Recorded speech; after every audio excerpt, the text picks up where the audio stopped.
Sebenarnya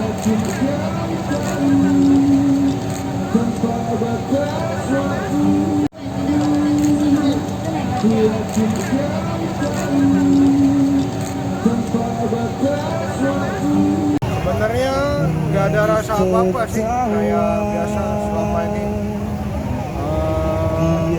aman-aman aja kok. Tapi memang dari Bapak sendiri sebenarnya takut jarum suntik atau enggak? Iya, saya sebenarnya sih takut jarum suntik dari jarum tato.